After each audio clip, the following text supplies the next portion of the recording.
رسول الله رسول الله أسألك يا ربي لقيا أسألك يا ربي لقيا عند الحوض يلاقينا ومع الصحب يروينا وللجنات أمانينا لا تخذلنا يا رب وللجنات أمانينا لا تخذلنا يا رب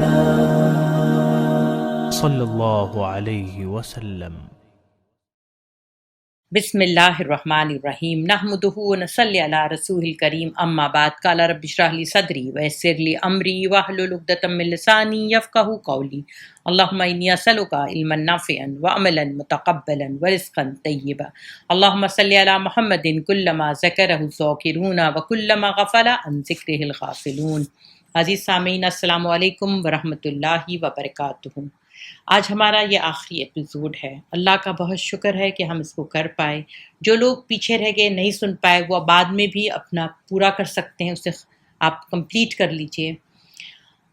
بالکل آخری پڑاؤ پر ہم ہیں، اور یہاں پر آپ صلی اللہ علیہ وسلم کی زندگی میں آپ دیکھیں گے کہ آپ نے ایک آخری فوجی دستہ تیار کرتے ہیں، کیونکہ رومن امپائر جو ہے، جو کہ 2 بار، ایک بار جنگ موتا میں بھی بھاگی، اور ہم دیکھتے ہیں جو آخری غزوہ آپ صلی اللہ علیہ وسلم کا تھا، غزوہ تبوک، اس میں بھی لڑائی نہیں ہوتی ہے، وہ لوگ آپ صلی اللہ علیہ وسلم کو دیکھ کے بھاگ جاتے ہیں۔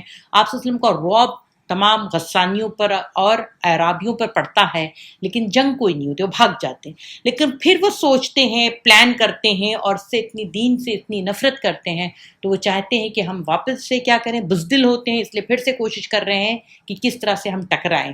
تو اللہ کے رسول صلی اللہ علیہ وسلم نے ایک لشکر تیار کیا، اور اس لشکر کی جو کمان جو ہے، وہ سپہ سالار کس کو مقرر کیا؟ اسامہ بن زید رضی اللہ تعالیٰ عنہ کو مقرر کیا۔ اسامہ بن زید رضی اللہ تعالیٰ عنہ حضرت زید رضی اللہ تعالیٰ عنہ کے بیٹے ہیں، اور یہ اس وقت بہت چھوٹے تھے، کم عمر تھے۔ تو جب ان کو بنایا گیا تو لوگوں نے یہ کہا کہ اللہ کے رسول اتنے کم عمر نوجوان لڑکی کو بنایا جا رہا ہے۔ تو اللہ کے رسول صلی اللہ علیہ وسلم کہہ رہے ہیں کہ تم اس کے والد کو بھی جب میں نے بنایا تھا تب بھی تم اعتراض کر رہے تھے، جو میں جانتا ہوں وہ تم نہیں جانتے ہو۔ اور وہ لشکر تو کو تیار کر کے آپ نے ان کو بھیجا، اور یہاں پہ وہ 3 میل کی دور پر گئے، مدینہ سے 3 میل کی دور پر جا کر خیمہ زن ہوا، اور وہاں پر جا کے اسے پتہ چلا کہ اللہ کے رسول صلی اللہ علیہ وسلم کی طبیعت خراب ہے۔ تب یہ لشکر وہیں ٹھہر گیا۔ اب دیکھیے، جب دعوت دین مکمل ہو گئی اور عرب کی نکیل اسلام کے ہاتھ میں آ گئی، تو رسول اللہ صلی اللہ علیہ وسلم کے جذبات، وہ احساسات، احوال اور گفتار سب ایسی علامت شروع ہونے لگی جس سے معلوم ہوتا تھا کہ آپ اس حیات مستعار کو اور اس جہان فانی کو الوداع کہنے والے ہیں۔ آپ نے جیسے مثال کے طور سے آپ نے رمضان سن 10 میں 20 دن کا اعتکاف فرمایا، جبکہ ہمیشہ 10 ہی دن کا اعتکاف فرماتے تھے۔ حضرت جبرائیل نے آپ کو اس سال 2 مرتبہ قرآن کا دورہ کرایا، جبکہ ہر سال ایک ہی مرتبہ دور کرایا کرتے تھے۔ آپ نے حجۃ الوداع میں فرمایا، مجھے معلوم نہیں کہ میں اس سال کے بعد اپنے اس مقام پر تم لوگوں سے کبھی نہ مل سکوں گا۔ جمرہ عقبہ کے پاس فرمایا کہ مجھ سے اپنے حج کے اعمال سیکھ لو، کیونکہ میں اس سال کے بعد غالباً حج نہ کر سکوں گا۔ اور ایام تشریق کے وسط میں جب سورہ نصر نازل ہوئی تو آپ نے سمجھ لیا کہ اب دنیا سے روانگی کا وقت آن پہنچا ہے۔ اوائل سفر میں آپ صلی اللہ علیہ وسلم دامن احد میں تشریف لے گئے، اور شہداء کو اس طرح دعا فرمائی گویا زندوں اور مردوں سے رخصت ہو رہے ہیں۔ پھر واپس آ کر ممبر پر فروکش ہوئے اور فرمایا، میں تمہارا امیر کارواں ہوں اور تم پر گواہ ہوں، بخدا میں اس وقت اپنے حوض کوثر دیکھ رہا ہوں، مجھے زمین اور زمین کے خزانوں کی کنجیاں عطا کی گئیں، اور بخدا مجھے یہ خوف نہیں ہے کہ تم میرے بعد شرک کرو گے، بلکہ اندیشہ یہ ہے کہ دنیا پرستی میں مبتلا ہو جاؤ گے۔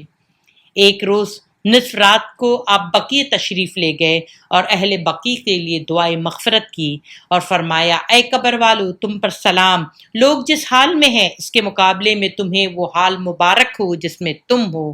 فتنے تاریک رات کے ٹکڑوں کی طرح ایک کے پیچھے ایک چلے آ رہے ہیں اور بعد میں آنے والے فتنہ پہلے سے زیادہ برا ہے۔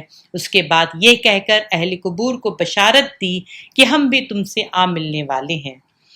اب مرض کا آغاز 29 صفر کو دوشنبہ کو رسول اللہ صلی اللہ علیہ وسلم ایک جنازے میں بقیع تشریف لے گئے۔ واپسی پر راستے میں درد سر شروع ہو گیا اور حرارت اتنی تیز ہو گئی کہ سر پر بندھی ہوئی پٹی کے اوپر سے وہ تپش و گرمی محسوس ہونے لگی۔ یہ آپ کے مرض الموت کا آغاز تھا۔ آپ نے اسی حالت مرض میں 11 دن نماز پڑھائی۔ مرض کی کل مدت 13 دن یا 14 دن تھی۔ رسول اللہ صلی اللہ علیہ وسلم کی طبیعت روز بروز بوجھل ہوتی جا رہی تھی۔ آپ ازواج مطہرات سے پوچھتے تھے کہ میں کل کہاں رہوں گا، میں کل کہاں رہوں گا۔ اس سوال سے جو آپ کا مقصد تھا ازواج مطہرات سمجھ گئیں، چنانچہ انہوں نے سب نے مل کر آپ کو اجازت دی کہ آپ جہاں چاہیں رہیں۔ اس کے بعد آپ نے حضرت عائشہ رضی اللہ تعالیٰ عنہ کے مکان میں منتقل ہو گئے۔ منتقلی کے وقت حضرت فضل بن عباس اور علی بن ابی طالب رضی اللہ تعالیٰ عنہ کے درمیان ٹیک لگا کر چل کر حضرت عائشہ رضی اللہ تعالیٰ عنہ کے حجرے میں تشریف لائے اور پھر حیات مبارکہ کا آخری ہفتہ وہیں گزارا۔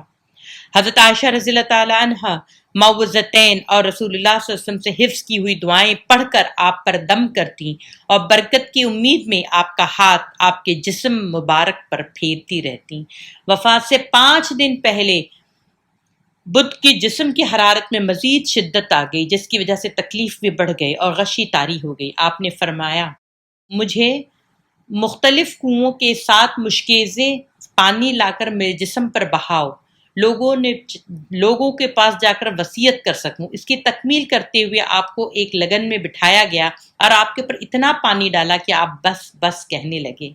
اس وقت آپ نے کچھ تخفیف یعنی بخار کی شدت میں کمی محسوس کی اور مسجد میں تشریف لے گئے۔ سر پر پٹی بندھی ہوئی تھی، ممبر پر بیٹھے اور بیٹھ کر خطبہ دیا۔ صحابہ اکرام ارد گرد جمع تھے۔ فرمایا یہود اور نصارہ پر اللہ کی لعنت، انہوں نے اپنے انبیاء کی قبروں کو مساجد بنایا۔ ایک روایت میں ہے کہ یہود اور نصارہ پر اللہ کی مار، انہوں نے اپنی انبیاء کی قبروں کو مسجد بنا لیا۔ اور پھر آپ نے فرمایا تم لوگ میری قبر کو بت نہ بنانا، نہ اس کی پرستش کرنا۔ پھر آپ نے اپنے آپ کو قصاص کے لیے پیش کیا اور فرمایا میں نے کسی کی پیٹھ پر کوڑا مارا ہو تو میری پیٹھ حاضر ہے، وہ بدلہ لے لے، اور اگر کسی کے آبرو پر حرف رکھا ہو تو میں حاضر ہوں، بدلہ لے لے۔ اس کے بعد آپ صلی اللہ علیہ وسلم ممبر سے نیچے تشریف لے آئے، ظہر کی نماز پڑھائی، پھر ممبر پر تشریف لے گئے۔ ایک شخص نے آپ صلی اللہ علیہ وسلم کے کہا کہ آپ کے ذمے میرے 3 درہم ہیں۔ آپ نے فضل بن عباس سے فرمایا انہیں ادا کر دو۔ اس کے بعد انصار کے بارے میں وصیت فرمائی، میں تمہیں انصار کے بارے میں وصیت کرتا ہوں کیونکہ وہ میرے قلب و جگر ہیں، انہوں نے اپنی ذمہ داری پوری کر دی ہے مگر ان کے حقوق باقی رہ گئے ہیں، لہٰذا ان کے نیکوکار سے ان کی قبول کرنا اور ان کے بدکار سے درگزر کرنا۔ ایک روایت میں ہے کہ آپ نے فرمایا لوگ بڑھتے جائیں گے اور انصار گھٹتے جائیں گے یہاں تک کہ کھانے میں نمک کی طرح ہو جائیں گے، لہٰذا جو آدمی کسی نفع اور نقصان پہنچانے والا کا کام ہو تو وہ ان نیکوکاروں سے قبول کرے اور بدکاروں سے درگزر کرے۔ اللہ کے رسول صلی اللہ علیہ وسلم نے اپنے آخری وقت میں کیا کہا کہ انہوں نے یعنی انصاریوں کا احسان ہم نے چکایا نہیں ہے اور یہ میرے قلب و جگر ہیں، تو آپ ان کے ساتھ یہ رعایت کریے کہ اس میں کوئی اگر بد کردار بھی ہو تو آپ معاف کرنے والے ہوں۔ اور آج ہم دیکھ رہے ہیں کہ مدینہ کو پورا ان لوگوں نے اجاڑ دیا، انصاریوں کو دور پھینک دیا مدینہ سے ہی۔ اس کے بعد آپ نے فرمایا ایک بندے کو اللہ نے اختیار دیا کہ یا تو وہ دنیا کی چمک دمک اور زیب و زینت میں سے جو کچھ چاہے اسے اللہ دے دے، یا اللہ کے پاس جو کچھ ہے اسے اختیار کر لے۔ تو اس بندے نے اللہ کے پاس والی چیز کو اختیار کر لیا۔ ابو سعید خضری رضی اللہ تعالیٰ عنہ کا بیان ہے، یہ بات سن کر ابو بکر رضی اللہ تعالیٰ عنہ رونے لگے اور فرمایا ہم اپنے ماں باپ سمیت آپ پر قربان۔ ہمیں تعجب ہوا کہ انہیں کیا ہو گیا ہے، یہ کیوں رو رہے ہیں؟ رسول اللہ صلی اللہ علیہ وسلم نے تو ایک بندے کے بارے میں بتا رہے تھے کہ اللہ نے اسے اختیار دیا کہ دنیا کی چمک دمک اور زیب و زینت میں سے جو چاہے اللہ سے لے لے، اور وہ اللہ کے پاس جو کچھ ہے یا اسے اختیار کر لے، اور یہ کہہ رہے ہیں کہ ہم اپنے ماں باپ کے ساتھ آپ پر قربان۔ لیکن چند دن کے بعد واضح ہوا کہ جس بندے کو اختیار دیا گیا تھا وہ خود رسول اللہ صلی اللہ علیہ وسلم تھے، اور ابو بکر رضی اللہ تعالیٰ عنہ ہم میں سب سے زیادہ صاحب علم تھے۔ پھر رسول اللہ صلی اللہ علیہ وسلم نے فرمایا مجھ پر اپنی رفاقت اور مال میں سب سے زیادہ صاحب احسان ابو بکر ہیں، اور اگر میں اپنے رب کے علاوہ کسی اور کو خلیل بناتا تو ابو بکر کو خلیل بناتا۔ ان کے ساتھ اسلام کی اخوت اور محبت کا تعلق ہے۔ مسجد میں کوئی دروازہ باقی نہ چھوڑنا، سب دروازے بند کر دینا لازماً بند کر دیا جائے سوائے ابو بکر کے دروازے کے۔ سبحان اللہ، یہ مقام ہے ابو بکر صدیق رضی اللہ تعالیٰ عنہ کا۔ وفات سے 4 دن پہلے جمعرات کو جب آپ سخت تکلیف سے دوچار تھے، فرمایا لاؤ میں تمہیں ایک تحریر لکھ دوں تاکہ تم کبھی گمراہ نہ ہوگے، لیکن اس وقت لوگ آ گئے، ان کا مجمع جمع ہو گیا تو وہ لکھا نہیں جا چکا۔ پھر اسی روز آپ نے 3 باتوں کی وصیت فرمائی۔ ایک بات یہ تھی کہ یہود اور نصارہ اور مشرکین کو جزیرۃ العرب سے نکال دینا، دوسرے اس بات کی وصیت کی وفود کو اسی طرح نوازش کرنا جس طرح آپ صلی اللہ علیہ وسلم کیا کرتے تھے، اور تیسری بات یہ غالباً یہ ہے کہ نماز کے بارے میں اور اپنے غلاموں کا اور کمزور لوگوں کا خیال رکھنا۔ اور اس کے بعد رسول اللہ صلی اللہ علیہ وسلم کی مرض کی شدت کے باوجود اس دن یعنی وفات سے 4 دن پہلے جمعرات تک تمام نمازیں وہ خود ہی پڑھایا کرتے تھے۔ اس روز بھی مغرب کی نماز آپ ہی نے پڑھائی اور اس میں سورہ مرسلات پڑھی، لیکن عشاء کے وقت مرض کا بہت بڑھ گیا تو مسجد میں جانے کی طاقت نہ رہی۔ حضرت عائشہ رضی اللہ تعالیٰ عنہ کا بیان ہے کہ نبی صلی اللہ علیہ وسلم دریافت فرمایا کیا لوگوں نے نماز پڑھ لی؟ ہم نے کہا نہیں یا رسول اللہ، اور آپ کا انتظار کر رہے ہیں۔ آپ نے فرمایا میرے لیے پانی رکھو، اور ہم نے ایسا ہی کیا۔ آپ نے غسل فرمایا، اس کے بعد اٹھنا چاہا لیکن آپ پر غشی طاری ہو گئی۔ پھر افاقہ ہوا تو آپ نے پھر پوچھا کیا لوگوں نے نماز پڑھ لی؟ ہم نے کہا نہیں یا رسول اللہ، آپ کا انتظار کر رہے ہیں۔ اس کے بعد 2 بار 3 بار وہی بات پیش آئی۔ آپ نے غسل فرمایا، پھر اٹھنا چاہا تو آپ پر غشی طاری ہو گئی۔ آخر کار آپ صلی اللہ علیہ وسلم نے حضرت ابو بکر صدیق رضی اللہ تعالیٰ عنہ کو کہلوا بھیجا کہ وہ لوگوں کو نماز پڑھائیں۔ چنانچہ ابو بکر صدیق رضی اللہ تعالیٰ عنہ نے ان ایام میں نماز پڑھائی۔ سنیچر یا اتوار کو نبی صلی اللہ علیہ وسلم نے اپنی طبیعت میں قدر تخفیف محسوس کی، چنانچہ 2 آدمیوں کے درمیان چل کر ظہر کی نماز کے لیے تشریف لائے۔ اس وقت ابو بکر صدیق رضی اللہ تعالیٰ عنہ صحابہ کرام کو نماز پڑھا رہے تھے۔ وہ آپ کو دیکھ کر پیچھے ہٹنے لگے۔ آپ نے اشارہ فرمایا کہ پیچھے نہ ہٹیں، اور لانے والوں سے فرمایا کہ مجھے ان کے بازو میں بٹھا دو۔ چنانچہ آپ صلی اللہ علیہ وسلم کو ابو بکر صدیق رضی اللہ تعالیٰ عنہ کے بائیں بٹھا دیا گیا۔ آپ ابو بکر صدیق رضی اللہ تعالیٰ عنہ رسول اللہ صلی اللہ علیہ وسلم کی اقتدا کر رہے تھے اور صحابہ کرام کو تکبیر سنا رہے تھے۔ سبحان اللہ۔ تو ابو بکر صدیق اس وقت امام تھے۔ وفات سے 1 دن پہلے بروز اتوار نبی صلی اللہ علیہ وسلم نے اپنے تمام غلاموں کو آزاد کر دیا۔ پاس میں 7 دینار تھے، انہیں صدقہ کر دیا۔ اپنے ہتھیار مسلمانوں کو حبا کر دیا۔ رات میں چراغ جلانے کے لیے حضرت عائشہ رضی اللہ تعالیٰ عنہ نے تیل پڑوسن سے ادھار لیا، اور آپ صلی اللہ علیہ وسلم کی زرہ ایک یہودی کے پاس 30 سا کوئی 75 کلو جو کے عوض رہن رکھی ہوئی تھی۔ حضرت انس رضی اللہ تعالیٰ عنہ کا بیان ہے کہ دوشنبہ کے روز مسلمان نماز فجر میں مصروف تھے۔ ابو بکر صدیق رضی اللہ تعالیٰ عنہ امامت فرما رہے تھے کہ اچانک رسول اللہ صلی اللہ علیہ وسلم نے حضرت عائشہ کے رضی اللہ تعالیٰ عنہ کے حجرے کا پردہ ہٹایا اور صحابہ کرام جو صفیں باندھے نماز میں مصروف تھے نظر ڈالی، پھر تبسم فرمایا۔ ادھر ابو بکر رضی اللہ تعالیٰ عنہ نے اپنی ایڑی کے بل پیچھے ہٹے کہ صف میں جا ملے۔ انہوں نے سمجھا کہ رسول اللہ صلی اللہ علیہ وسلم نماز کے لیے تشریف لانا چاہتے ہیں۔ حضرت انس رضی اللہ تعالیٰ عنہ کا بیان ہے کہ رسول اللہ صلی اللہ علیہ وسلم کے اس اچانک ظہور سے مسلمان اس قدر خوش ہوئے کہ نماز کے اندر ہی ایسا لگ رہا تھا کہ ان کی نماز ٹوٹ جائے گی، لیکن رسول اللہ صلی اللہ علیہ وسلم نے اپنے ہاتھ سے اشارہ فرمایا کہ اپنی نماز پوری کر لو۔ پھر حجرے کے اندر تشریف لے گئے اور پردہ گرا لیا۔ اس کے بعد رسول اللہ صلی اللہ علیہ وسلم پر کسی دوسری نماز کا وقت نہیں آیا۔ دن چڑھے چاش کے وقت آپ نے اپنی صاحبزادی حضرت فاطمہ رضی اللہ تعالیٰ عنہ کو بلایا اور ان سے سرگوشی کی، وہ رونے لگیں۔ آپ صلی اللہ علیہ وسلم نے پھر بلایا اور کچھ سرگوشی کی تو وہ ہنسنے لگیں۔ حضرت عائشہ رضی اللہ تعالیٰ عنہ کا بیان ہے کہ بعد میں ہمارے دریافت کرنے پر انہوں نے بتایا کہ پہلی بار انہوں نے مجھ سے سرگوشی کرتے ہوئے بتایا کہ آپ صلی اللہ علیہ وسلم اسی مرض میں وفات پا جائیں گے، اس لیے میں روئی تھی۔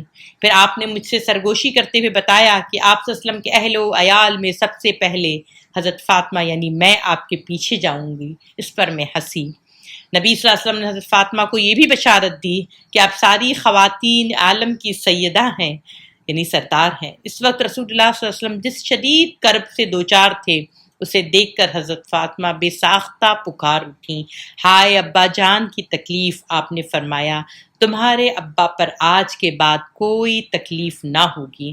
ادھر لمحہ لمحہ تکلیف بڑھتی جا رہی تھی اور اس کا اثر، زہر کا اثر بھی ظاہر ہونا شروع ہو گیا تھا جسے آپ صلی اللہ علیہ وسلم کو خیبر میں کھلایا گیا تھا۔ چنانچہ حضرت عائشہ رضی اللہ تعالیٰ عنہ سے فرماتے تھے، اے عائشہ، جو کھانا میں نے کھا لیا تھا اس کی تکلیف برابر محسوس کر رہا ہوں۔ اس وقت مجھے محسوس ہو رہا ہے کہ اس زہر کے اثر سے میری رگِ جاں کٹی جا رہی ہے۔ اور یہاں پر اسی بیماری کے دوران حضرت عائشہ رضی اللہ تعالیٰ عنہ کے سر میں بھی درد اٹھا تو وہ بھی کہہ رہی تھی، ہائے اللہ میرا سر۔ تو آپ صلی اللہ علیہ وسلم ان کی دل جوئی کرنے کے لیے کہہ رہے ہیں کہ عائشہ، اگر تمہارا انتقال ہو جائے تو تمہیں کیا تکلیف ہے کہ میں تمہیں غسل دوں گا، پھر میں تمہیں کفن دفن کروں گا اور تمہیں لحد میں اتاروں گا اور تمہارے لیے دعا کروں گا۔ تو حضرت عائشہ رضی اللہ تعالیٰ عنہ کا سر بہت درد ہوتا ہے، کہہ رہے ہاں تاکہ میرا انتقال ہو جائے پھر آپ دوسری شادی کر لیں۔ اللہ کے رسول صلی اللہ علیہ وسلم اپنے آخری وقت میں دیکھیں حضرت فاطمہ کی دل جوئی کر رہے ہیں، پھر حضرت عائشہ رضی اللہ تعالیٰ عنہ کو بھی کہہ رہے ہیں، کیونکہ ان کے بعد حضرت عائشہ رضی اللہ تعالیٰ عنہ کی بہت عمر کم تھی، اس کے بعد ایک لمبا عرصہ ان کو گزارنا تھا۔ امت کو درس و تدریس کا کام حضرت عائشہ رضی اللہ تعالیٰ عنہ کرتی تھیں۔ تقریباً 10,000 سے زیادہ صحابی ان سے کیا سیکھتے تھے دین کے بارے میں۔ تو آپ صلی اللہ علیہ وسلم اپنی خوبصورت یاد چھوڑے جا رہے تھے، لیکن ذمہ داری اس قدر ہے کہ آخر وقت میں بھی کس خوبصورتی سے وہ بات بتا رہے ہیں، اور وہ جو بات کہی انہوں نے وہ شریعہ کا حصہ بن گئی کہ جب کوئی نہ ملے تو شوہر جو ہے وہ غسل دے سکتا ہے اور وہ انتظام کر سکتا ہے۔ پھر نزاع کی حالت شروع ہو گئی۔ حضرت عائشہ رضی اللہ تعالیٰ عنہ آپ کے اپنے اوپر سہارا دیکھ کر ٹیک کیا، یعنی آپ صلی اللہ علیہ وسلم کو ایسے سہارا دے کے اپنے جسم پر ٹیکا کہ آپ حضرت عائشہ کی گردن اور سینے مبارک پر آپ کا سر رکھا ہوا تھا۔ تو حضرت عائشہ رضی اللہ تعالیٰ عنہ فرماتی ہیں کہ اللہ کی ایک نعمت مجھ پر یہ ہے کہ رسول اللہ نے میرے گھر میں میری باری کے دن میرے سینے کے درمیان وفات پائی، اور آپ کی موت کے وقت اللہ نے میرا لعاب اور آپ کا لعاب اکٹھا کر دیا۔ ہوا یہ تھا کہ عبد الرحمن بن ابو بکر آپ کے پاس تشریف لائے، ان کے ہاتھ میں مسواک تھی اور میں رسول اللہ صلی اللہ علیہ وسلم کو ٹیکے ہوئے تھی۔ میں نے دیکھا کہ آپ صلی اللہ علیہ وسلم مسواک کی طرف دیکھ رہے ہیں، میں سمجھ گئی آپ مسواک کرنا چاہتے ہیں۔ میں نے کہا میں آپ کے لیے مسواک لاؤں؟ آپ نے سر سے اشارہ فرمایا کہ ہاں۔ میں مسواک عبد الرحمن سے لے کے دوسری طرف سے اس کو کچل کے نرم کر کے آپ صلی اللہ علیہ وسلم کو دی، تو آپ صلی اللہ علیہ وسلم نے اسے اندر مسواک کیے۔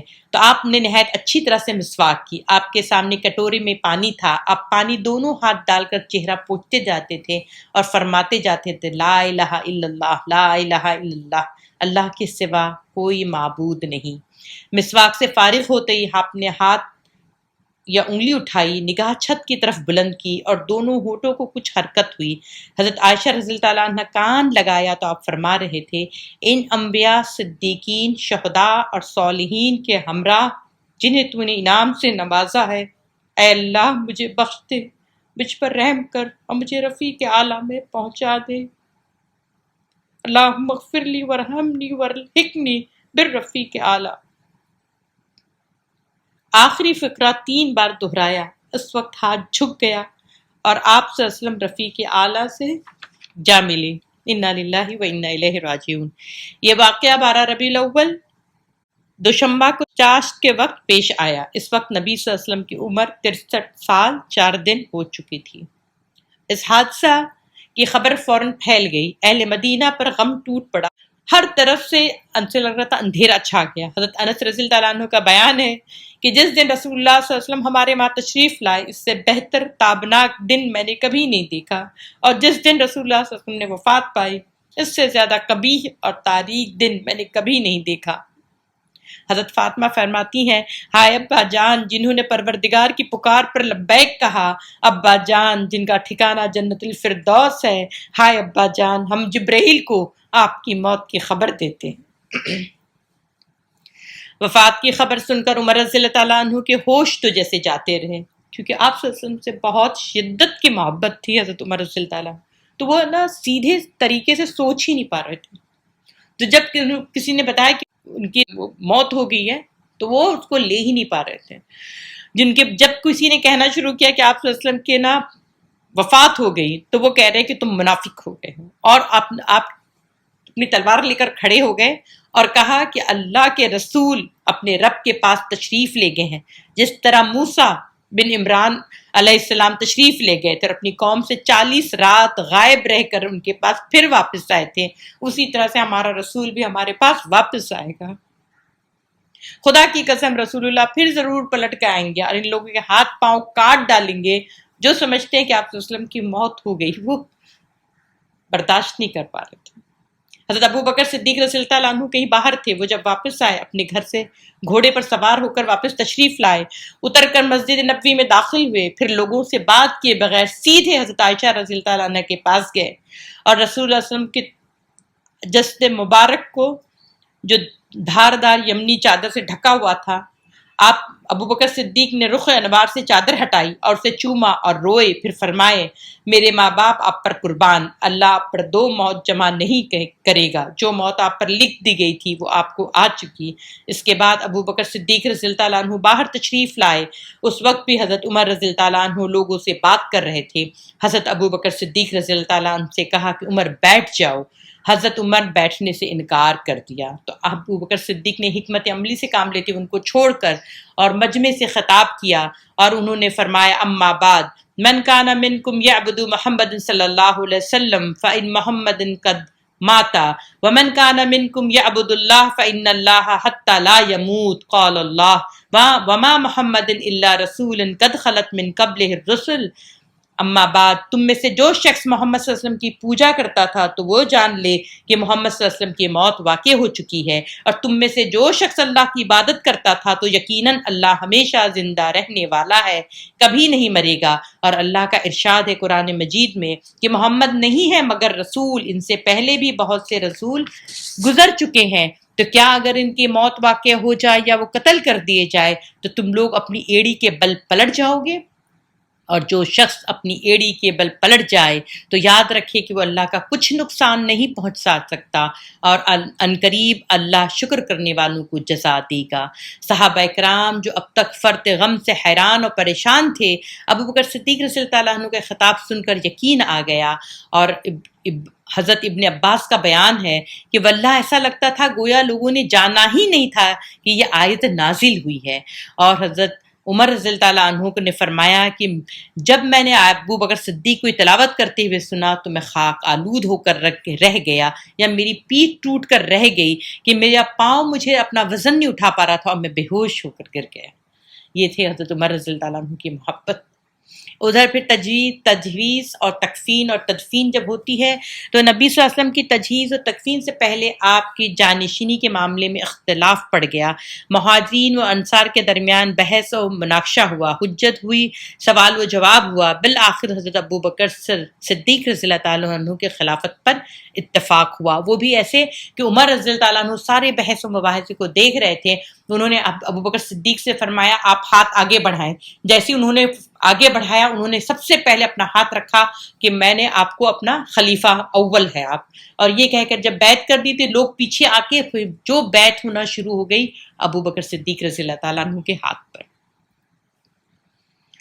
منگل کے روز آپ کے کپڑے اتارے بغیر غسل دیا گیا۔ غسل دینے والے حضرت عباس، حضرت علی، حضرت عباس کے 2 صاحبزاد فضل اور قسم، رسول اللہ کے آزاد کرتا غلام شقران، حضرت اسامہ بن زید تھے۔ حضرت اسامہ بن زید جیسے میں نے بتایا وہ لشکر کو 3 میل دور پر گئے اور ان سے رہا نہیں کیا، وہ آئے اور پھر غسل دینے میں تجویز تکفین میں تھے کہ ان کا دل نہیں کر رہا تھا کہ پہلے یہ دیکھ لے پھر جا۔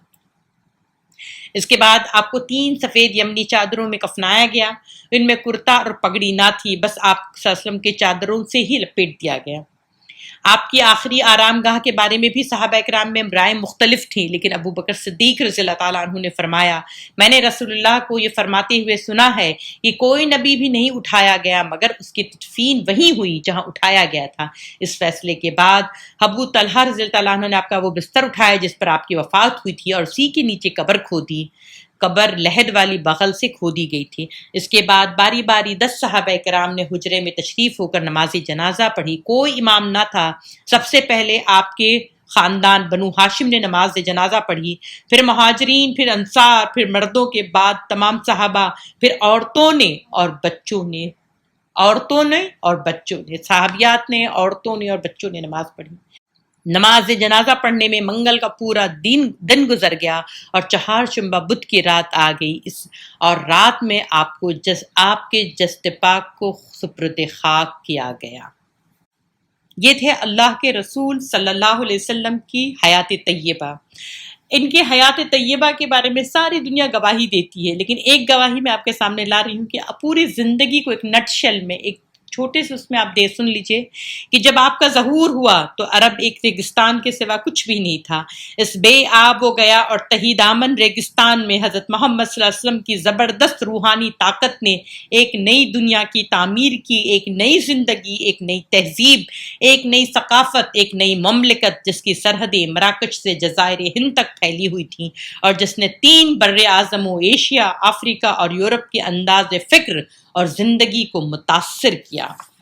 اللہ کے رسول صلی اللہ علیہ وسلم کے بارے میں یہ جو لکھتے ہیں، وہ جو عرب اتنی معمولی سی وجہ پر اشتعال میں آ کر ایک قبیلے کے مہمان کا اونٹ غلطی سے دوسرے قبیلے کی چراگاہ میں داخل ہو گیا تو 40 سال تک لڑ سکتے تھے اور اس وقت تک مصروف جنگ رہ سکتے تھے جبکہ 70,000 انسانی جانیں ضائع نہیں ہو گئی اور دونوں قبیلوں کے صفحہ ہستی سے مٹ جانے کا خطرہ پیدا نہیں ہو گیا۔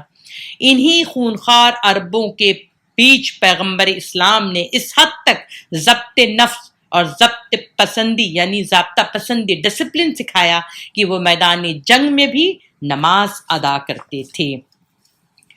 آپ کے عالمگیر اخوت اور انسانی مساوات یعنی بھائی چارہ اور سب ایکول رائٹس کے پیغام نے انسانیت کی فلاح و بہبود اور تعمیر و ترقی میں نمایاں کردار ادا کیا۔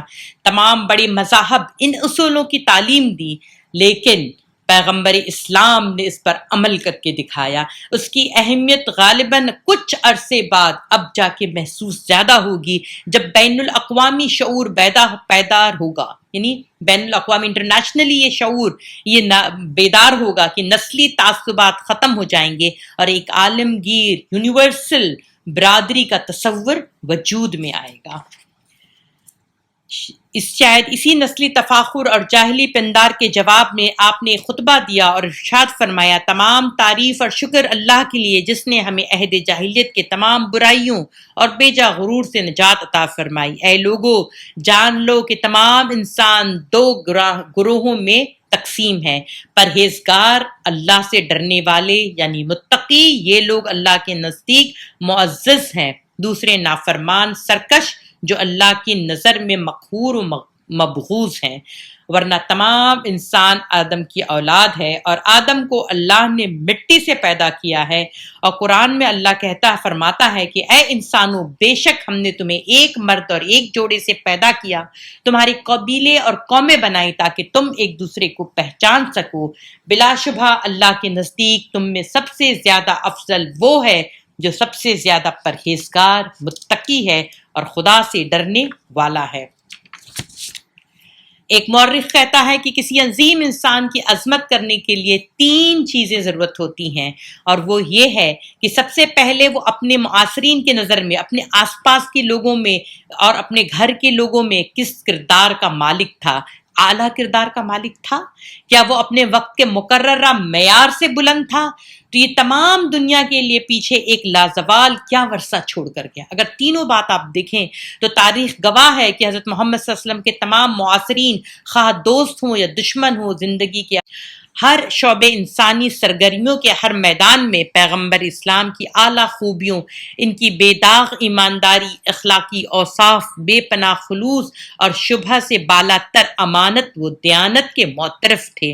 یہاں تک کہ یہودی، جو وہ لوگ آپ کی دعوت پر ایمان نہیں لائے تھے، جنہوں نے ہمیشہ دشمنی کی تھی، ذاتی معاملات میں آپ کو اپنا ثالث بناتے تھے، اور کیونکہ وہ آپ کی غیر جانبداری پر کامل یقین رکھتے تھے، حتیٰ کہ آپ کے پیش کردہ دین کو قبول نہ کرنے والے بھی کہتے تھے کہ اے محمد صلی اللہ علیہ وسلم، ہم تمہیں جھوٹا نہیں کہتے، لیکن ہم اس کا انکار کرتے ہیں جس نے تم پر کتاب اتاری اور تمہیں رسول بنا کر بھیجا۔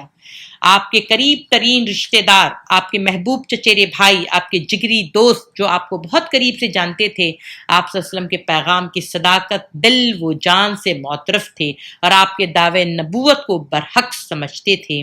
اگر یہ شریف و ذہین تعلیم یافتہ مرد و زن جو آپ کی نجی زندگی سے بخوبی واقف تھے، آپ کے کردار میں دھوکہ، فریب یا دینوی اغراض کی ہلکی سی بھی جھلک دیکھتے، یا آپ کی ذات پر انہیں یقین کامل نہ ہوتا، تو آپ کے اخلاقی نشستہ ثانیہ اور روحانی بیداری اور معاشراتی اصلاح کا خواب کبھی شرمندہ تعبیر نہ ہوتا، اور آپ کا تعمیر کردہ ڈھانچہ ایک لمحے میں زمین بوس ہو جاتا۔ اس کے برعکس ہم دیکھتے ہیں کہ آپ صلی اللہ علیہ وسلم کے تمام پیروکار عقیدت کا یہ عالم تھا کہ آپ کی خاطر آپ کو اپنا رہنما تسلیم کر لیا، انہوں نے آپ کی خاطر ہر تکلیف اور ہر خطرے کا مقابلہ کیا، انہوں نے سماجی مقاطعوں سے پیدا شدہ انتہائی تکالیف اور ذہنی اذیتوں کے عالم میں بھی، اور حتیٰ کہ موت کے زیر سایہ میں بھی آپ پر یقین و اعتماد کا اظہار کیا، آپ صلی اللہ علیہ وسلم کے احکامات کی تعمیل کی،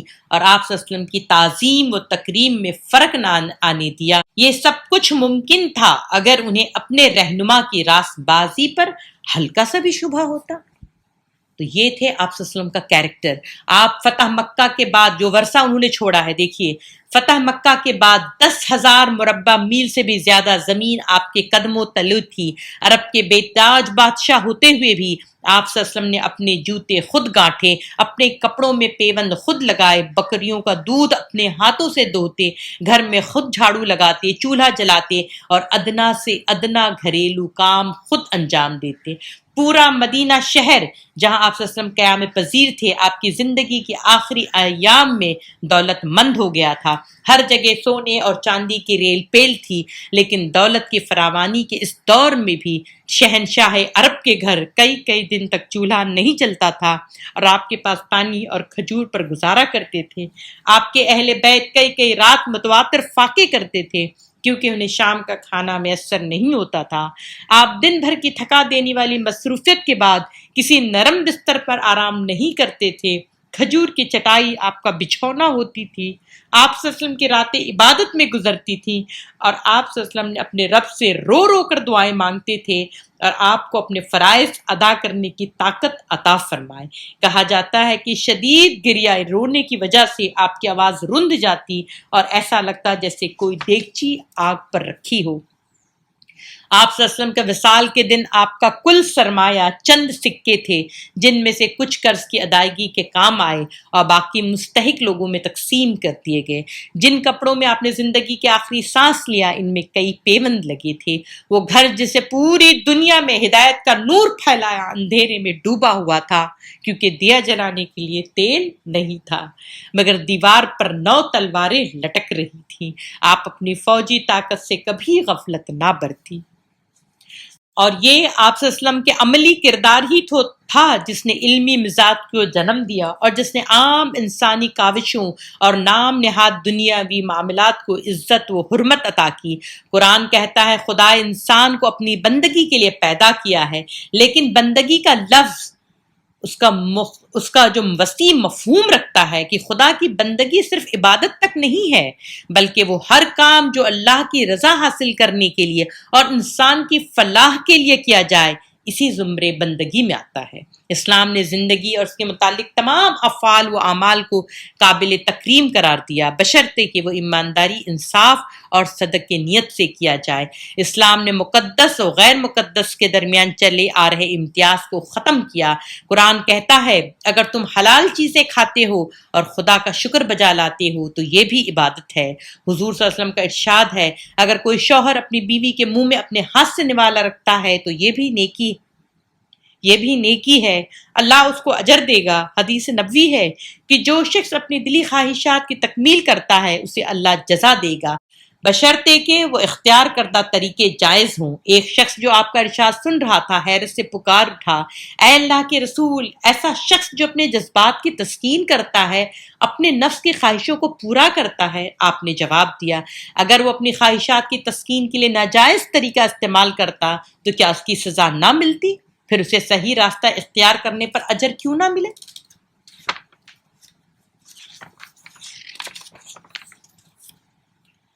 ہماری تمام قوتوں کا سرچشمہ خدا کے لیے ہماری مکمل خود سپردگی ہے۔ اللہ کے رسول نے جو دین ہمیں بتایا ہے اس کا جو کمال وہ یہ ہے کہ ہم مکمل طور سے اللہ کو اپنے میں اور اپنے ایگو کے ساتھ اللہ کے حوالے کرتے ہیں۔ وہ جو کچھ ہمارے لیے کیا کرتا ہے، جو چیز بھی اس کی طرف سے بھیجی جاتی ہے، چاہے وہ موت ہی کیوں نہ ہو، اس سے بدتر کوئی چیز اس میں ہمارے لیے نہیں ہوگی، بلکہ وہ خیر ہی ہوگی اور وہی چیز ہمارے لیے بہترین ہوگی۔ یعنی اللہ نے اگر موت بھی لکھی ہے تو اس وقت ہمارے لیے موت سے بہتر کوئی چیز نہیں ہو سکتی۔ اس طرح اگر ہم نے خدا پر توکل کیا تو پھر اسلام کیا ہے؟ وہ یہ بندگی کرنا بتاتا ہے۔ یہ میں نہیں کہہ رہی ہوں، یہ ڈاکٹر راما کرشنا راؤ انہوں نے یہ بات کہی تھی۔ میں نے ان کی کتاب لیا تھا اسلام کے پیغمبر محمد صلی اللہ علیہ وسلم سے۔ اب ہم یہاں پہ یہ انہوں نے گواہی دی ہے۔ اب آپ دیکھیے ہم اہل کیا ہے، کتاب ہے نا، قرآن ہمارے پاس ہے، سیرت النبی صلی اللہ علیہ وسلم، جس پائے کا وہ کلام اس پائے کی اس ہستی پر آیا ہے، اس لیے سیرت النبی کرنے کا یہ بھی مقصد تھا کہ ہم جان سکیں کہ قرآن کیا کہتا ہے۔ لیکن جس طرح سے یہودیوں نے جن کو کتاب دی گئی تھی اس ہدایت کے ساتھ کیا کیا تھا، مضبوطی سے پکڑنے کے بجائے پیٹھ پیچھے رکھا، جو ہم نے لیا تھا سورۃ الجمعہ سے، تو وہاں انہوں نے پیٹھ پیچھے رکھ کر کیا ہو گئے کہ نتیجہ یہ ہوا کہ ان کے اندر اخلاقی دینی گراوٹ اور زوال آیا، اور اس قدر وہ ملعون ہو گئے کہ اللہ کے عذاب کے مستحق ہو گئے۔ تو قرآن بھی ہم جو ہے اگر اسی طرح سے کریں گے تو کیا آج ہم نے قرآن کو پیچھے چھوڑا ہے؟ تو آج ہم پوری دنیا میں ذلت اور مسکنت کی تصویر امت محمدیہ نہیں بنی ہوئی۔ قرآن کا جو احکامات ہیں وہ تقوی، ایمان، اصول، ضوابط سے آگاہ کرتا ہے، لیکن اس کو عملاً کرنا، اس کو برتنا، اس کو اپنی زندگی میں شامل کرنا، یہ ہمیں سیرت النبی سے حاصل ہوتا ہے۔ اس لیے سیرت النبی کرنے کا مقصد تھا کہ اپنی وفاداری اور محبت اور اس خیر کو عام ہم کریں۔ اور آج جو اخلاقی گراوٹ، پستی، ذلت اور مسکنت جو ہمیں ہر شعبے زندگی میں نظر آ رہی ہے، وہ چاہے وہ حکمراں طبقہ ہو، جس طرح رسول اللہ صلی اللہ علیہ وسلم کو مدنی زندگی میں مسلسل یہود، رومیوں، غسانی اور منافقین سے آپ صلی اللہ علیہ وسلم جتنا پریشان ہوئے تھے، جتنا وہ لوگوں نے آپ صلی اللہ علیہ وسلم کو غزوہ کروایا تھا، اتنا کسی نے کیا تھا۔ وہ اندرونی طور سے بھی جو منافقین تھے، جو ٹولہ جو مسجد زرار بناتا ہے، ویسے ہی ہمارے بیچ یہ آل سعود، یہ اماراتی شیخ اور یہ جو بادشاہ چاہے وہ شاہ حسین ہو عمان کے سب منافقوں، کاذبوں اور ظالموں کا ٹولہ ہے۔ انہوں نے مل کر امت مسلمہ کا سودا کیا ہے، بیت المقدس کا سودا کیا ہے، مسجد اقصیٰ کے سوداگر ہیں۔ اور علماء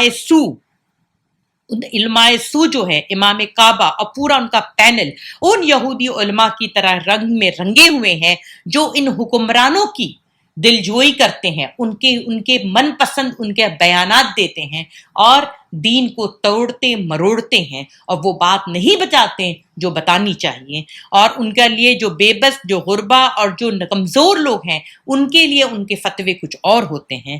اللہ نے 3 جگہ مگر ہمیں مایوس نہیں ہونا چاہیے۔ دیکھیے یہ ساری آپ کی جو حالات ہیں، آج جو بیت المقدس میں ہو رہا ہے، مسجد اقصیٰ میں جو آگ لگائی ہوئی ہے، اس سارے حالات میں بھی ہمیں مایوس نہیں ہونا ہے، کیونکہ ہم نے وہ خندق نہیں دیکھی ہے، ہم نے وہ تبوک نہیں دیکھی ہے، غزوہ تبوک جو اتنا بڑا لشکر آپ لے کر گئے، غزوہ نہیں ہوا، وہ بزدل لوگ بھاگ گئے. جس طرح سے خندق وہ بزدل لوگ بھاگ گئے، اللہ کافی ہوا. جس طرح سے دو میں سے جب غار میں آپ صلی اللہ علیہ وسلم تھے اور لگ رہا تھا کہ آپ کو دیکھ لیا جائے گا، اب ابو بکر صدیق رضی اللہ تعالیٰ عنہ اس وقت پریشان ہو گئے، تو اللہ کے رسول نے فرمایا لا تحزن ان اللہ معنا. ہم اس سے بھی کمزور حالت میں ہیں، لیکن یہ ایشورنس ہمیں اللہ کا رسول اپنی کتاب اپنی سیرت سے ہمیں دے رہا ہے کہ لا تحزن ان اللہ معنا.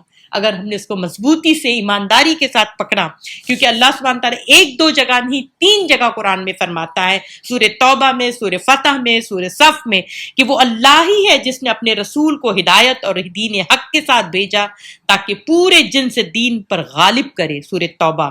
اور پھر آگے اللہ رب العالمین اس کو سورہ فتح میں اس طرح سے بولتا ہے کہ وہ اللہ ہی ہے جس نے اپنے رسول کو ہدایت اور دین حق کے ساتھ بھیجا چاہے کفاروں کو کتنا ہی برا لگے. اور ایک جگہ آتا ہے کہ اور اس حقیقت پر اللہ کی گواہی کافی ہے. اور سورہ صف میں اللہ فرماتا ہے کہ یہ لوگ اس نور کو جو اللہ اپنے نور کو بھیجا اس کو پھیلا کر رہے گا خواہ کافروں کو کتنا ہی ناگوار گزرے. ہمیں اللہ کی رسی کو مضبوطی سے پکڑ لینا چاہیے جیسے ہمارے اسلاف نے پکڑا تھا جب ہم عروج پر تھے. دیکھیں جب ہم عروج پر تھے، جب اسلام کا بول بالا تھا، اور اس زمانے میں یورپ اور یہ انگلینڈ یہ اندھیروں میں تھے، اندھیروں میں ہر قسم کے اندھیارا ان کے وہاں تھا. ان کے وہاں نہ کوئی ٹیکنالوجی تھی، نہ رہن سہن تھا، نہ رہائش تھی. یہاں تک کہ بتاتے ہیں کہ اس زمانے میں لنڈن میں نالیاں، غلیظ نالیاں پڑی رہتی تھیں. اور جب یہ لوگ ہندوستان فتح کرنے آئے تھے تو یہاں پہ دیکھ کے ان کی آنکھیں کھل گئی تھی کہ لائف سٹائل یہ بھی ہوتا ہے. اس وقت یہ لوگ ٹھوکروں میں تھے. انہوں نے سارا کچھ اسلام سے اور عربوں سے سیکھا، صرف کام یہ کیا کہ انہوں نے اس کو انگلش میں ٹرانسلیٹ کیا. تو جب تک اور ڈاکٹر اسرار احمد مرحوم کہتے ہیں، اور میرا بھی عقیدہ ہے، میں بھی اس بات کو مانتی ہوں، وہ کہتے ہیں کہ جب ہم عروج پر تھے تو اس کی وجہ یہ تھی کہ ہم تمام سائنٹیفک فیکٹس کو ہمیشہ عقیدے کی بنیاد پر انجام دیتے تھے. جیسے عقیدے کی بنیاد پہ کوئی بھی کام، اس کی وجہ یہ تھی، اس کی بنیاد میں جو ترقی کرنے کی بنیاد تھی اس میں یہ تھا کہ وہ سب سے پہلے اسلام کے احکامات کو سامنے رکھتے تھے. جس طرح سے آج ہم بزنس کو ہی خالی لے لیں، اکنامی کو دیکھ لیں، تو وہ ہمیشہ اس وقت دیکھتے تھے کہ اسلام کیا کہتا ہے، اکنامی کیسے گرو ہو لیکن جو دوسروں کو فائدہ دے، کیونکہ اسلام انسانیت کے فلاح چاہتا ہے. تو وہ اکنامی انہوں نے اتنی تیزی سے آگے بڑھائی، آپ دیکھیں گے ہر جگہ صحیح معنوں کا خیر پڑھ رہا تھا. اس لیے ان کی بنیاد میں کیا ہوتا تھا؟ اسلام. اس کے بعد وہ لوگ دیکھتے تھے کہ اس کا روح پہ کیا اثر پڑے گا، کیونکہ جیسے ہم دیکھتے ہیں کہ صدقہ اور خیرات کرنے سے مال گھٹتا ہے، تو یہ کون بتاتا ہمیں؟ یہ اس دنیا مادہ پرست دنیا بتاتی ہے کہ یہ گھٹتا ہے، لیکن اسلام کیا بتاتا ہے؟ یہ بڑھتا ہے، اور واقعی بڑھتا ہے. تو دینے سے اور اللہ کے رسول نے 3 جگہ قسم کھا کے بات کہی ہے، اس میں سے ایک جگہ یہ ہے کہ واللہ جو صدقہ دیتا ہے وہ کبھی گھٹتا نہیں ہے. تو کیسے بات غلط ہو سکتی ہے؟ تو جو بھی ہم ترقی کرتے تھے تو ہمارے اس میں کیا ہوتا تھا کہ اس میں اسلام اور اس کے اندر روح ہوتی تھی کہ روح کو اس کا کیا فائدہ ہوگا. اور اس کے بعد ہم آخرت کے انجام کو رکھتے تھے کہ جیسے ہم نے بتایا کہ جیسے صدقہ، زکوٰۃ، خیرات، تو اس کی وجہ سے بہت زیادہ لوگ، آپ دیکھیں ہندوستان میں ہی آپ نے یہ وقف بورڈ جو دیکھا ہے، دنیا میں اتنا بڑا بورڈ اور اتنی زیادہ زمین، اتنا سارا کھانے کے باوجود، ہندوستان کی حکومت اتنا کھانے کے باوجود وہ اوقاف کی زمینیں سب سے زیادہ ہیں. یہ کہاں سے آیا تھا؟ کیونکہ یہ اسلام دیتا ہے کہ کس طرح سے آپ ترقی کریں. اسی طرح سے میڈیسن میں دیکھ لیں، اسی طرح سے آپ کوئی فلکیات میں دیکھ لیں، بایولوجی میں دیکھ لیں، باٹنی میں دیکھ لیں، ہر جگہ جو ترقی ہوئی تو اس کی وجہ یہ تھی کہ انہوں نے بنیاد بنایا اسلام کو، روح کو اور آخرت کو. اور اس کے اگینسٹ میں جب یہ لوگ آئے اور یہ یورپینس جب آئے اور انہوں نے ترقی کرنا شروع کیا تو انہوں نے اس بات کو، ایسا نہیں کہ غفلت تھے، اس بات کو انہوں نے سمجھا اور انہوں نے دیکھا کہ اسلام، تو اسلام کے اگینسٹ کام کرنا شروع کیا. اب اسلام کیا کہتا ہے کہ آپ اپنے گھر میں بھی جو خرچ کرتے ہیں وہ کیا ہے؟ ایک فیملی پہ خرچ کرتے ہیں. اور اینٹی اسلام والے کیا ہمیں سکھاتے ہیں؟ ہر آدمی کو کمانا ہے، مرد اور عورت سب کو کمانا ہے، تبھی آپ خرچہ پورا کر سکتے ہیں. تو ہر کام اینٹی اسلام. اسلام کہتا ہے کہ ان کے یہ اصول ہے، آپ کو زکوٰۃ ایسے دینی ہے. اسلام یہ کہتا ہے کہ بھوکوں کو کھلانا، پانی پلانا، پانی پر زیادہ زور دیتا ہے. تو سارا کام اینٹی اسلام. اس کے بعد جب ہم نے اسلام سے محبت کرنے، عقیدت کرنے والے لوگ جو بھی ترقی کی تو انہوں نے روح کو آگے رکھا، یہ لوگوں نے جسم کو آگے رکھا۔ آج مادہ پرستی دور میں اگر آپ کو ایک بائک بیچنی ہو، بائک کی بیٹری بیچنی ہو، تو اس میں بھی ایک برہنہ عورت کی ضرورت ہے، تو جسم کو یہ پہلے لے کر ہے۔ جسم کو انہوں نے کیا بنا دیا؟ ایک کموڈٹی بنا دیا۔ اور ہم اسلام جب تھا دنیا میں عروج پہ، تو انسانیت اس لیے فلاح پا رہی تھی کہ وہ روح کا خیال کرتی تھی، جسم کا نہیں۔ اور یہ لوگ صرف اور صرف جسمانی ضرورتوں کا خیال رکھتے ہیں، چاہے وہ جسمانی ہر ضرورت، چاہے وہ کاسمیٹک ہو، چاہے کھانا ہو، چاہے وہ آرام ہو، چاہے وہ آپ کا سونا ہو، اٹھنا ہو، بیٹھنا ہو، سارا کچھ جسم کے ارد گرد گھومتا رہتا ہے۔ اور آخر میں ہم نے آخرت کو مد نظر رکھا کہ ہمیں آخرت میں کیا ملے گا، لانگ ٹرم میں کیا ملے گا، انہوں نے شارٹ ٹرم رکھا گول، اور وہ تھا دنیا۔ تو آج دیکھیے دنیا پرستی میں پورے لوگ کیسے ملوث ہو گئے ہیں۔ آپ مجھے بتائیے اللہ کے رسول صلی اللہ علیہ وسلم نے کیا فرمایا تھا کہ میں تمہیں کسی اور چیز سے نہیں ڈرتا ہوں، لیکن میں ڈرتا ہوں کہ میری امت دنیا پرستی میں مبتلا نہ ہو جائے۔ تو یہ یورپینس لوگوں نے جو کام کروایا تو دنیا پرستی میں خود مبتلا ہوئے اور دوسروں کو ملوث کرایا۔ یہ بولتے نا کہ چمک دمک دنیا کی دکھا کے اور ہم کو لوٹا گیا ہے۔ ہماری آخرت تک، مطلب دنیا برباد ہوئی تو کوئی غم نہیں، مگر آخرت برباد نہ ہو۔ ہمارا یہ مبارک سفر سیرت النبی اختتام کو پہنچا، مگر سیرت النبی صلی اللہ علیہ وسلم ہمارے دلوں میں، ہمارے قول، ہمارے فعل میں ہمیشہ زندہ رہے گی، تابندہ رہے گی، اور اس نور کو ہم چہار جانب پہنچانے والے اس کے علمبردار سٹینڈرڈ بیرر ہوں، اور اس کے صدقے میں اللہ ہمارے اس عمل کو قبول فرمائے، آپ صلی اللہ علیہ وسلم کی قدم بوسی نصیب فرمائے، جام کوثر نصیب فرمائے، اور داہنے ہاتھ میں ہمیں اپنا نامہ اعمال ملے، اور تمام رسولوں سے، خلفائے راشدین سے، صحابہ کرام، مخلصین، صدیقین، شہداء سے ملاقات ہو۔ اللہ بھرپور اجر عطا فرمائے دونوں جہاں میں، ہمارے سامعین کو اور بشرا صدیقی کو، جس نے نہایت مؤثر اور خوبصورتی سے اس کی ایڈیٹنگ، اپلوڈنگ اور تمام ٹیکنیکل اسپیکٹ کو ہینڈل کیا۔ اس کے بغیر یہ سفر ممکن نہ تھا۔ آمین یا رب العالمین۔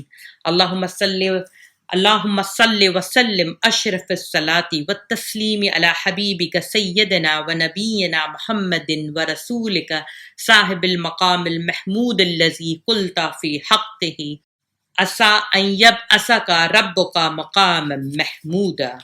اللہم صل وسلم اشرف الصلاة والتسلیم علی حبیبک سیدنا و نبینا محمد عبدک و رسولک الذی هو اول شافع و اول مشفع حیث قال عن نفسه انا اول شافع و اول مشفع۔